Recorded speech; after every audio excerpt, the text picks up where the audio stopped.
Good morning. It is March 3rd, 2019.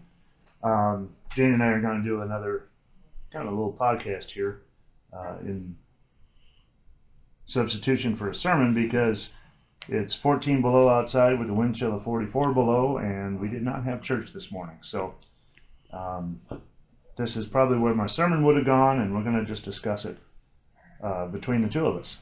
And we're going to start out, we're going to be talking about Matthew 15, 21 through 28, which is talks about the faith of a Canaanite woman. And Hawk is here. He's part of our crew today. So if you hear noises. So if you hear noises that sound like a cow, it's not a cow. It's hawking in the background. Sometimes he makes those noises. As we begin here, let's pray just real quick as we begin. Father, I thank you so much for this day, Lord, and this time to get together and study your word. And I just pray, Lord, that you give us insight, give us more knowledge, and Lord, just bring us deeper and deeper in our faith as we study this lesson from your word. We ask these things in Jesus' name. Amen. Amen. Okay, to start with, I'm just going to read through this passage. Again, it's Matthew 15, 21 through 28. Leaving that place, Jesus withdrew to the region of Tyre and Sidon. A Canaanite woman from that vicinity came to him, crying out, "Lord, Son of David, have mercy on me. My daughter is demon-possessed and suffering terribly." Jesus did not answer a word. So his disciples came to him and urged him, "Send her away, for she keeps crying out after us." He answered, "I was sent only to the lost sheep of Israel." The woman came and knelt before him. "Lord, help me," she said. He replied, "It's not right to take the children's bread and toss it to the dogs." "Yes, it is, Lord," she said. "Even the dogs get the crumbs that fall from their master's table." Then Jesus said to her, "Woman, you have great faith. Your request is granted," and her daughter was healed at that moment.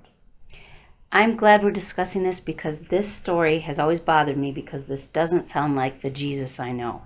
Because it sounds like he calls this woman a dog. And that just doesn't sound like Jesus. So there's got to be a reason. So thank you.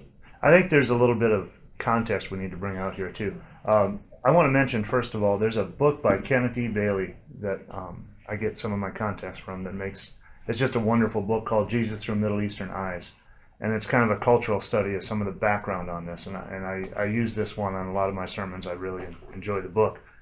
He's a man who experienced Middle Eastern stuff through time in the State Department and has a very good outlook and some good commentary. I highly recommend the book. First of all, in context here, we have to understand that Tyre and Sidon were the furthest north that Jesus traveled in his ministry. It's a land of pagans. Very few Jews will be found there. There doesn't seem to be a good reason for him to go there if you look at it without looking deeper. And this kind of follows the feeding of in time here in the Bible. It follows the feeding of the 5,000.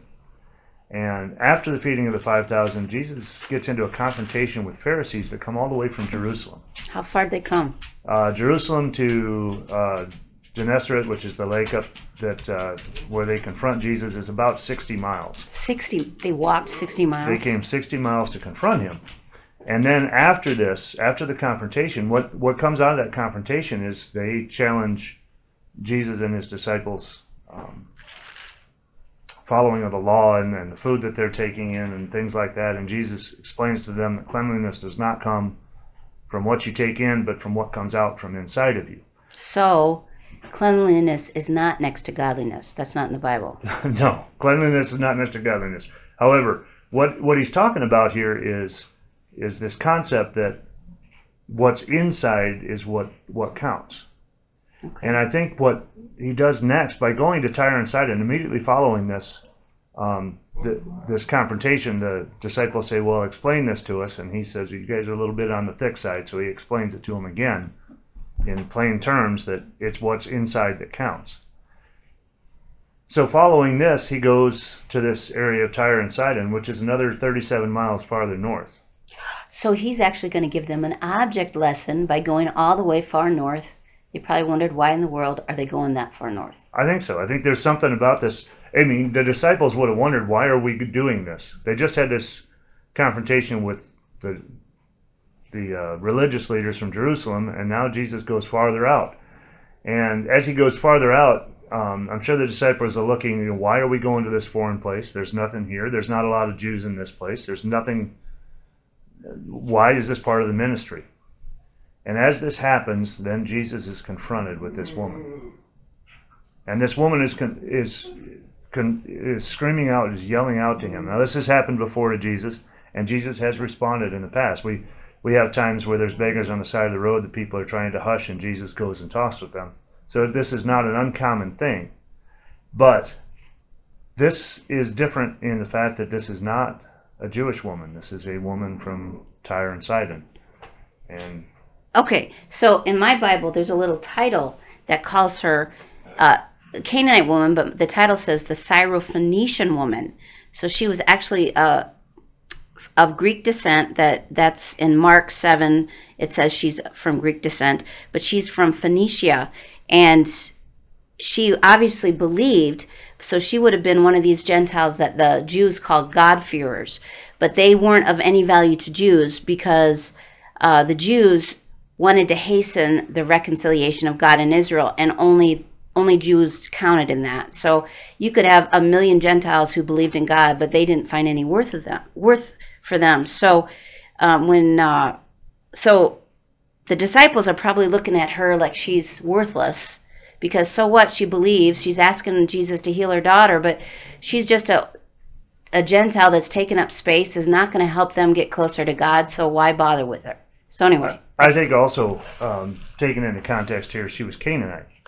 And as we look through the Old Testament, and what the Israelites were ordered to do when they came into Canaan was to remove everyone that was there, and this is a remnant of what was not removed. So not only is she not Jewish, but she's also a bit of a reminder to all Jews that this was a failing on their part. So she's a remnant of someone who shouldn't even be there. So she, in that context, she would have been held, beneath contempt as far as the Jews went. And in addition to that, the Middle Eastern context here also is she's a woman talking to a man. Now, at that time, a Jewish rabbi would not talk to a woman of his own household in public, let alone to some strange woman or a foreign woman. And a Gentile talking to a Jew would not be something that would happen, and if it did happen, the Jew would not respond at all. And this confrontation is taking place in public. It says she comes to him, so he's probably on the street when she comes to him and does this. So there's a lot of, within the context of what's going on, there's a lot of things that would be offensive to the disciples. Can you imagine those disciples? They're probably so embarrassed, and they just got confronted by the religious leaders, and here is this woman, a Gentile woman, and she's talking directly to Jesus, and Jesus isn't telling her, he's not responding, and this is just the embarrassment and shame continue on and on and on. Oh, they were embarrassed. Yeah. In verse 22 it says, a Canaanite woman from that vicinity came to him crying out, Lord, Son of David, have mercy on me. My daughter is demon-possessed and suffering terribly. Well, again, we look at this and we have to take a little bit of this into context here that, first of all, she had to have knowledge of Jesus' healing ministry. So while she's 37 miles away from the last place Jesus fed those 5,000, obviously the word that Jesus was healing people has been going forward. And she herself, this is in her hometown, in her place. So she's willing to debase herself in public to talk to this Jew. And when she cries out, I found it interesting, she cries out, have mercy on me. Now she says, my daughter is demon-possessed and suffering terribly, but she says, have mercy on me. This is kind of a cry of a caregiver here. This is a woman who, as all parents would understand, she has a child that's suffering. And that suffering, if that child is suffering, the parent feels that same suffering. And she says, have mercy on me. She's in pain because her child is in pain. And it's funny because it says it, but he answered, and Jesus' first thing is just to say a statement. He says, I was sent only to the lost sheep of the house of Israel. And I can just imagine the disciples just going, we told him to tell her to go away, and now he's talking to her. Well, I'm going to get into that in just a second here. The first thing I want to bring out, though, is she says, Lord, Son of David. Well, that's Kyrie eleison. So acknowledging Jesus as Lord is something that as a Canaanite would be a strange thing to do. And she, as a non-believer, as far as the Jews were concerned, called him the Son of David. So acknowledging that as well as that she's reaching out to him saying, I know who you are. I know where you come from. I know you are a son of David, and I'm not. I'm not in that line, but I still call it out. Mm. I think right now what is going to happen in this as we go further into this is Jesus is testing at this point in time. He tests the woman, but he's also testing the disciples. This is as Jane said, this is an object lesson for the disciples in the fact that he tests her, but I think in the same time he's testing the disciples without doing it openly. But if we look at it, I think we can see that in ourselves. As believers ourselves, I think this is an example that we should be understanding the testing here as well. So in going on to verse 23, it says, Jesus did not answer a word, which is, I'm sure, the expected response that the disciples would have wanted. Don't even speak to this woman. Don't lower yourself to that. And then it goes on to say, so his disciples came to him and urged him, send her away, for she keeps crying out after us. I'm sure her annoying screaming and all that kind of stuff was just getting on their nerves, and since Jesus didn't answer her, they wanted him to confront her about this. So this test is not only of the woman, but also of the disciples. And Jesus is looking to see what the disciples' reaction would be. And his initial reaction would be something in accordance with what they would think. So they said, send her away. Now, his non-response to her is also a test to her faith, because is she going to persist, or is she just going to walk away when she gets rejected like this? He doesn't acknowledge her existence initially. So while this is going on, I mean, how many times do we get rejected by someone just a little bit, our feelings get hurt, and we not come back? Even within the church, someone says something in church, says something once, maybe it's in passing, maybe it's not an intentional disregard to our feelings, but our feelings get hurt, and then we walk away and we say, well, I'll never do that again. I'll never go back there again. This is an example for us as well. So when the disciples say, send her away, Jesus continues his testing here by going just a little bit farther. Instead of sending her away, he does speak to her. And it seems a little harsh, but there's some context here. In verse 24, he answers, I was sent only to the lost sheep of Israel. So while it does seem like that's a harsh thing for him to say, it's not really, because he does talk to her. They said send her away, and instead he talks to her. He does he starts the conversation here. And I find that interesting because it's in obviously direct conflict to what the disciples said, so I'm sure they're like, wait a minute, don't talk to her. But it's also a test for her in saying, yeah, you acknowledge me as the son of David, and I'm only here for the lost sheep of Israel. So in that testing, he's also, starting that conversation, he's waiting to see what her reaction would be. And the reaction from her is that she kneels before Jesus. Now, kneeling before Jesus would be, calling out to him is one thing, but getting on her knees in front of him, again, it's a sign of submission. Yeah, it's humiliation for her. She's also blocking the way. She's kneeling before Jesus. She's not taking no for an answer here. She is so concerned about her daughter that she's not giving up. And she asks again, in verse 25, it says, the woman came and knelt before him. Lord, help me, she said. I think it also shows that he's actually speaking to her as an equal. I mean, he's elevating women in this and elevating Gentiles, because he's speaking to her as an adult, two adults exchanging information, or two adults talking back and forth, discussing this. That's amazing. So this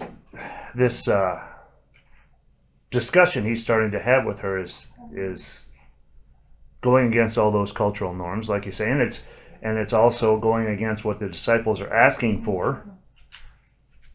And he replies, when she says, help me, he replies in verse 26, he says, he replied, it is not right to take the children's bread and toss it to the dogs. Now, again, we need to look at the context here. In Middle Eastern society at that time, dogs were amongst the absolute lowest of low. Nobody had a dog as a pet. Dogs would run wild and eat garbage. They were only slightly above pigs. There was absolutely no connection there. So calling someone a dog, like Jane mentioned in the very beginning, is quite an insult. That's fairly low. But one thing that we don't read in our Bibles, in our English translations, we miss something just a little bit here. Because in Greek, Jesus said, toss it to the little dogs. Oh, the puppies. Yes. He puts it into context where he says, toss it to the little dogs. And in a lot of foreign languages outside of English, by adding just a little bit of an ending, a different conjugation of the words, it softens it. In Spanish,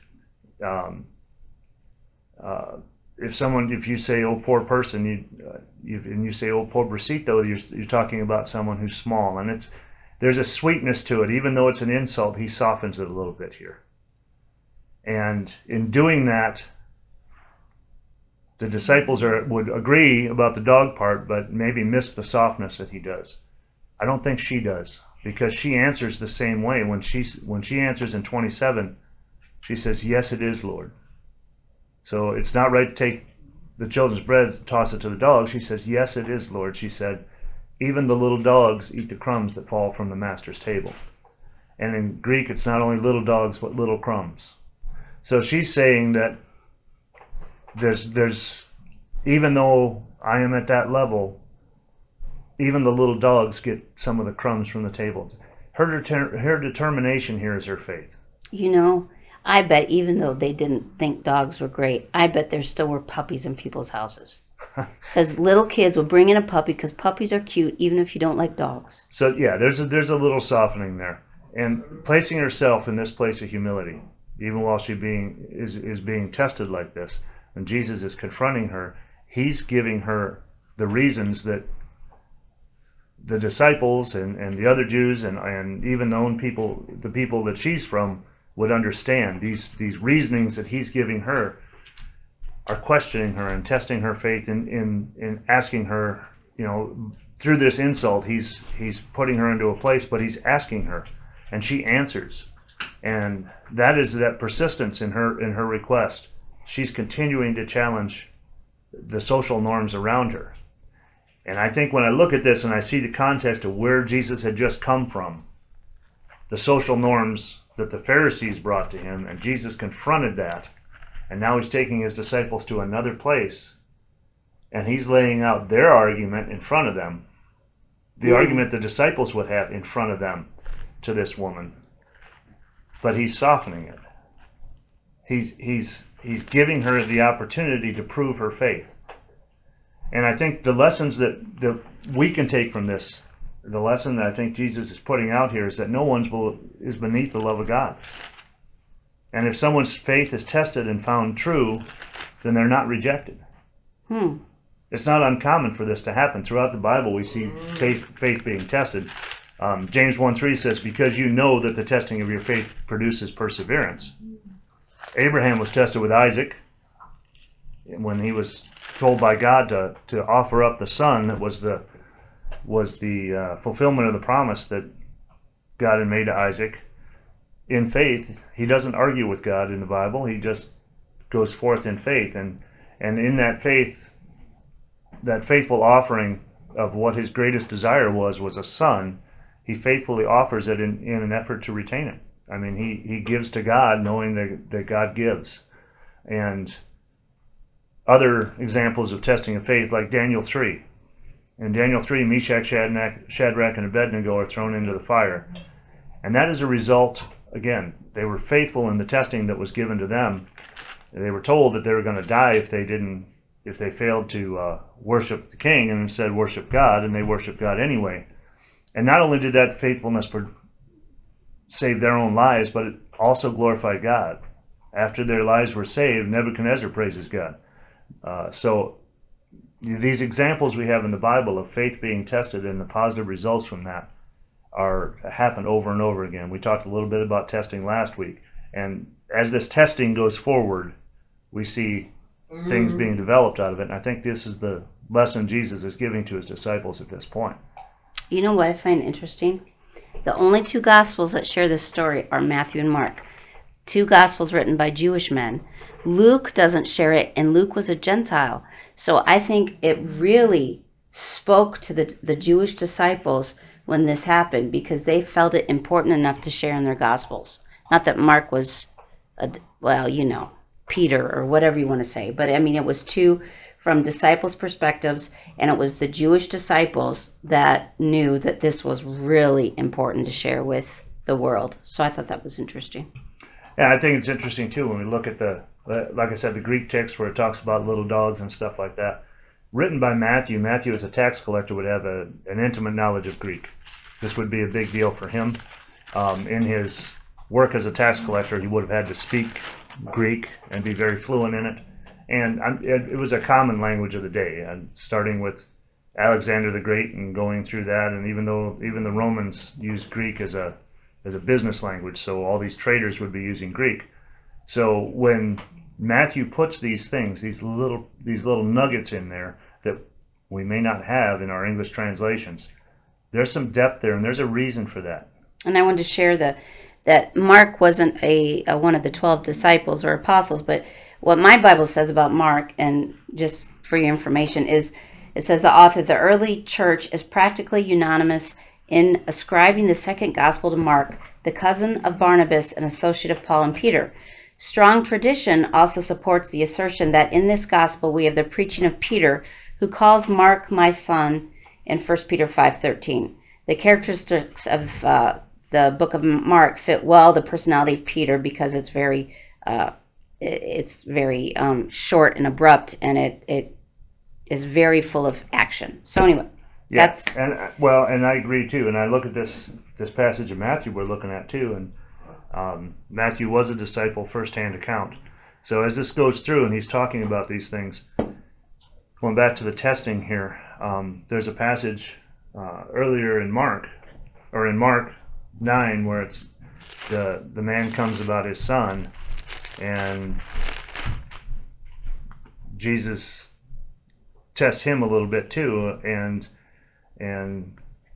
the man's response, just like the woman's response here, where she says, even the crumbs, the man says, help my disbelief. So if you believe, and he says, I do believe, help me overcome my unbelief. Mm-hmm. His faith is strong enough to know that he needs more, not less. Yeah, that's Mark 9:24 when he says that. I do believe, help my unbelief. I love that story.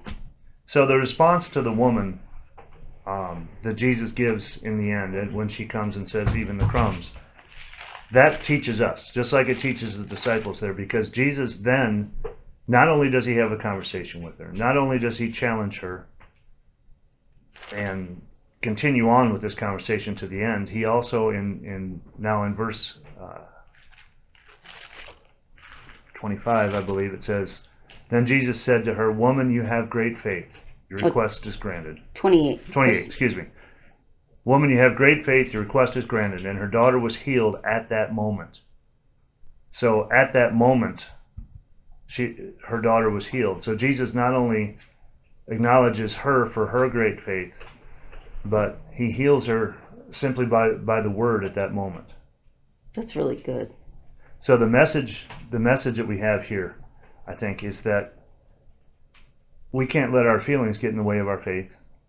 We can't let anything come between us and God. Not social norms. There's no rule. There's no justification that the world can give us that should keep us away from God. God can overcome anything.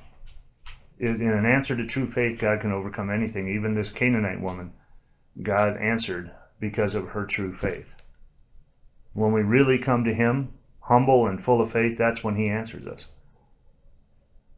So as believers, this lesson, I think, as we go through this and we look at these things, with the blessing of 20/20 hindsight and all the research material we can find and all these other things, this is a very simple story of absolute faith.